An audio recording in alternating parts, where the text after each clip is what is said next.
Assalamualaikum warahmatullahi wabarakatuh. Waalaikumsalam warahmatullahi wabarakatuh. Salam sejahtera untuk kita semua. Selamat malam Bapak dosen dan teman-teman semua yang sedang menonton video presentasi ini. Puji syukur kita haturkan kepada Allah Subhanahu wa taala dan tak lupa selawat serta salam selalu tercurahkan kepada Nabi Muhammad SAW. Saya Kuroto Aini Nur Hidayah selaku moderator yang akan memandu jalannya diskusi pada malam ini, yang terdiri dari Alivia Rosita Wahyuni sebagai presenter pertama dan kedua, Amaliatus Zahrah sebagai presenter ketiga dan keempat, dan saya sendiri sebagai presenter kelima. Sebelum presentasi dimulai, saya akan mempersilakan terlebih dahulu kepada Saudari Amaliatus Zahrah untuk membacakan ayat suci Al-Quran. Dipersilahkan. Baik, terima kasih untuk waktunya. A'udzubillahiminasyaitonirrajim. Bismillahirrahmanirrahim.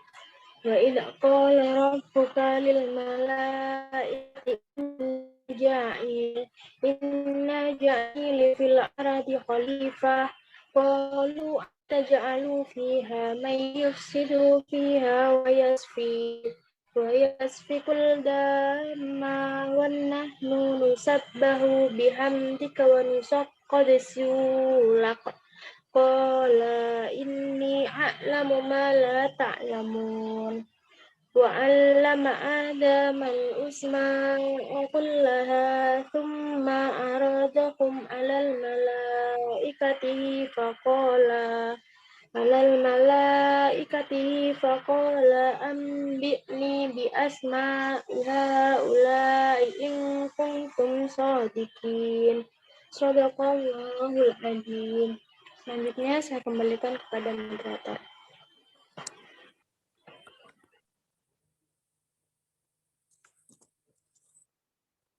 Baik, terima kasih. Kita lanjut. Topik yang akan kami bahas yaitu mengenai macam-macam akhlak. Untuk penjelasan lebih lanjut, marilah kita simak dengan sesama penjelasan pertama yang akan disampaikan oleh Saudari Alivia. Kepada Saudari Alivia, dipersilahkan. Baik, terima kasih kepada moderator. Yang pertama, saya akan menjelaskan tentang pengertian akhlak.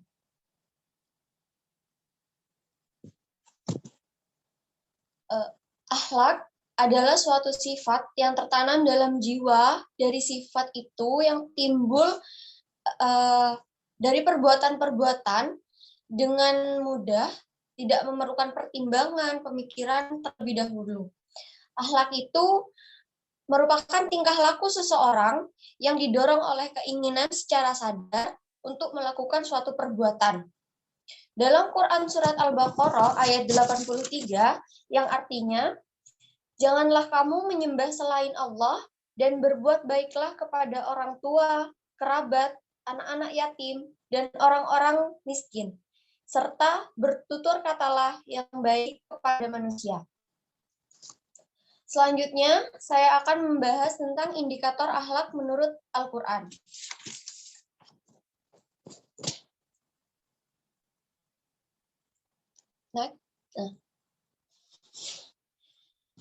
Indikator akhlak menurut Al-Quran, yang pertama, kebaikan bersifat mutlak, atau al-khairiyah al-mutlak, yaitu kebaikan yang terkandung dalam akhlak merupakan kebaikan murni dalam lingkungan, keadaan, waktu, dan tempat apa saja. Yang kedua, kebaikan bersifat menyeluruh, atau salahiyah al-ammah, yaitu kebaikan yang terkandung di dalamnya, kebaikan untuk seluruh umat manusia. Yang ketiga, implementasi bersifat wajib, atau al-ilzam al-mustajah, yaitu hukum tingkah laku yang harus dilaksanakan sehingga sanksi hukum. Yang keempat, pengawasan bersifat menyeluruh, atau al-raqabah al-muhitah, yaitu melibatkan pengawasan Allah Subhanahu wa taala dan manusia lainnya karena sumbernya dari Allah. Itu yang dapat saya sampaikan. Saya kembalikan lagi kepada moderator. Terima kasih. Baik, dilanjut penyampaian materi berikutnya, yaitu yang akan disampaikan oleh Mbak Amalia Tuzar. Dipersilahkan.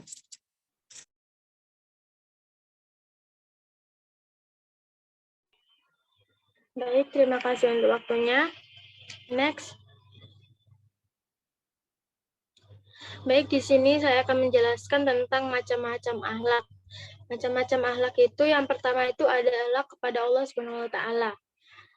Akhlak kepada Allah itu artinya pengakuan dan kesadaran bahwa tiada Tuhan selain Allah. Memiliki sifat-sifat yang terpuji dan manusia itu wajib bertasbih kepadanya dan memuji kepadanya. Dan yang kedua itu ada akhlak terhadap diri sendiri.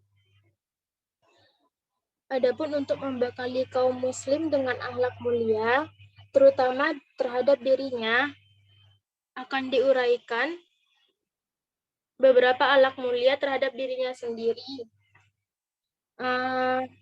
Bentuk akhlak mulia itu yaitu memelihara kesucian dari baik lahir maupun batin. Pemeliharaan kesucian diri seseorang tidak hanya terbatas pada hal yang bersifat fisik atau lahir, tetapi juga pemeliharaan yang bersifat non-fisik atau biasa disebut dengan batin. Dan ada pun yang ketiga yaitu akhlak dalam lingkungan keluarga. Di samping harus berakhlak mulia terhadap dirinya sendiri, seorang muslim itu harus berakhlak mulia dalam lingkungan keluarganya. Pembinaan akhlak mulia dalam lingkungan keluarga itu meliputi hubungan seseorang dengan orang tuanya, termasuk dengan guru-gurunya, dan hubungan dengan orang-orang yang lebih tua ataupun yang lebih muda, ataupun itu dengan hubungan teman sebayanya dan teman akrabnya dan lawan jenisnya. Dan yang terakhir adapun akhlak mulia dalam berhablum minan nas. Hablum minan nas itu dapat diartikan berhubungan antar sesama manusia.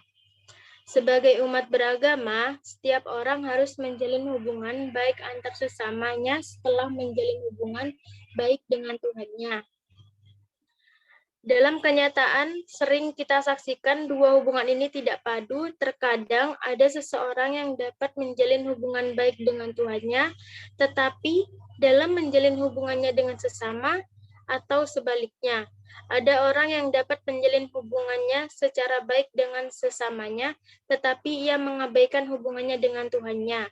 Tentu saja kedua contoh ini tidak seharusnya dilakukan adalah bagaimana ia dapat menjalin dua bentuk hubungan itu dengan baik, sehingga terjadi keharmonisan dalam dirinya.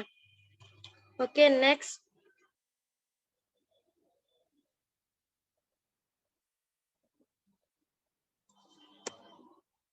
Baik, di sini selanjutnya saya akan menjelaskan tentang memahami akhlak terpuji. Akhlak terpuji itu sendiri berasal dari bahasa Arab, yaitu al-akhlak al-mahmudah. Al-mahmudah itu berarti bentuk maf'ul dari kata hamidah yang berarti terpuji.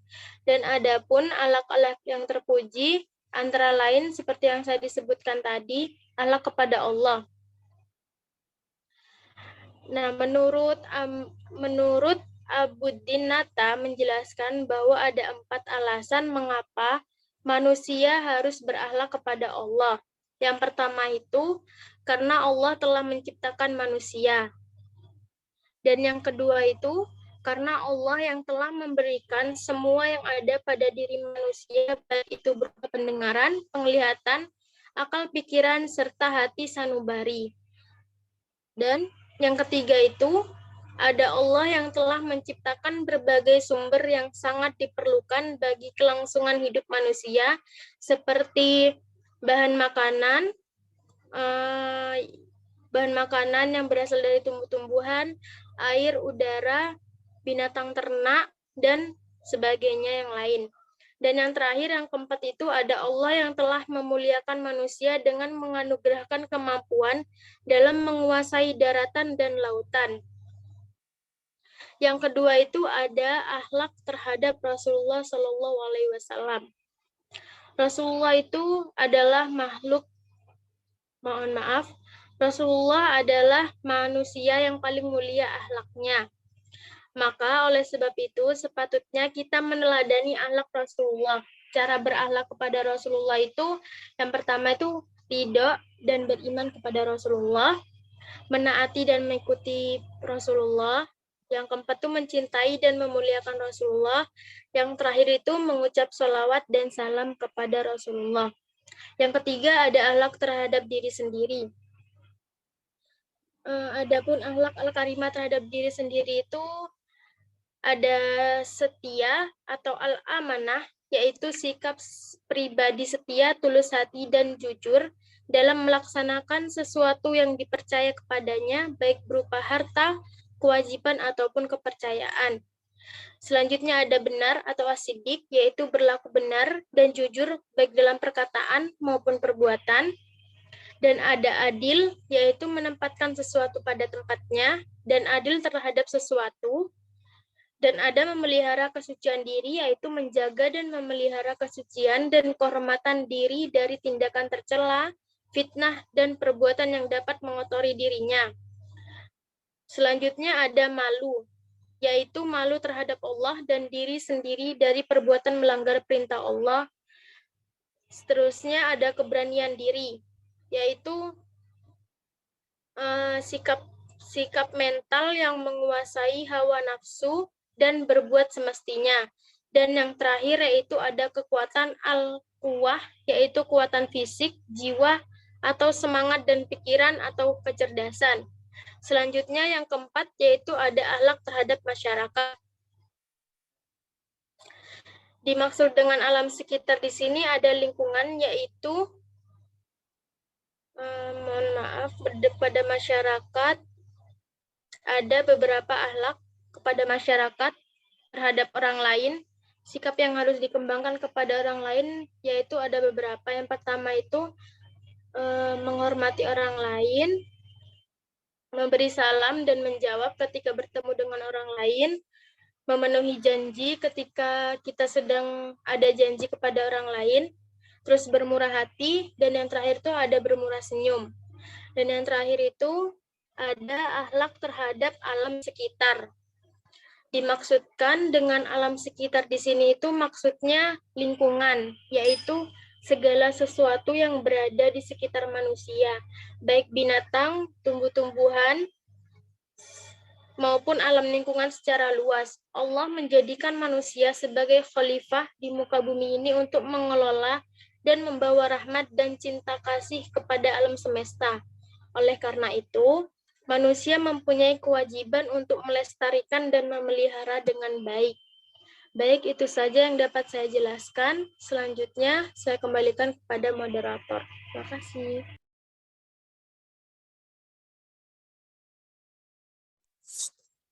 Baik, terima kasih atas penjelasannya. Untuk penyampaian materi berikutnya akan dijelaskan oleh saya sendiri.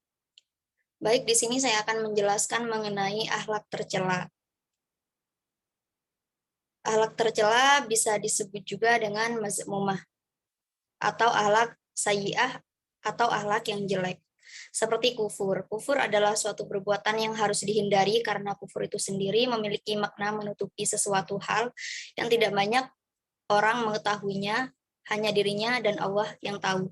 Karena kufur berarti tidak beriman kepada Allah. Adapun macam-macam akhlak tercela yang sering dijumpai pada kehidupan sehari-hari, yaitu seperti bersikap sombong, berdusta, tidak ada rasa malu, hasad dengki, bahil. Bahil itu adalah pelit atau kikir. Penakut, mudah marah, kasar, dan bermuka masam. Mungkin masih banyak perilaku akhlak tercela yang dijumpai pada kehidupan sehari-hari. Mungkin ini saja penjelasan dari saya. Saya lanjut. Kita sudah mendengarkan penjelasan dari ketiga presenter tadi. Selanjutnya adalah teman-teman bisa bertanya atau memberikan sanggahan dari tadi pada kolom komentar. Baik, demikianlah presentasi dari kami. Mohon maaf, saya izin off cam terlebih dahulu. Untuk kesimpulannya adalah akhlak adalah hal yang terpenting dalam kehidupan manusia karena akhlak mencakup segala pengertian tingkah laku, tabiat, perangkai, karakter manusia yang baik maupun yang buruk dalam hubungan dengan kholik atau dengan sesama makhluk. Akhlak ini merupakan hal yang paling penting dalam pembentukan akhlakul karimah seorang manusia, dan manusia yang paling baik budi pekertinya adalah Rasulullah Shallallahu Alaihi Wasallam. Berbagai macam akhlak yang dapat dipelajari berupa akhlak kepada Allah dan diri sendiri, lingkungan keluarga, dan akhlak mulia dalam berhablum minan nas. Memahami tentang akhlak dapat dibagi menjadi dua macam, yaitu akhlak terpuji dan akhlak tercela, sebagaimana yang sudah dijelaskan oleh para presenter tadi. Mungkin itu saja. Kami dari kelompok 6 mohon undur diri. Terima kasih atas perhatiannya. Akhirul kalam. Wassalamualaikum warahmatullahi wabarakatuh. Waalaikumsalam warahmatullahi wabarakatuh.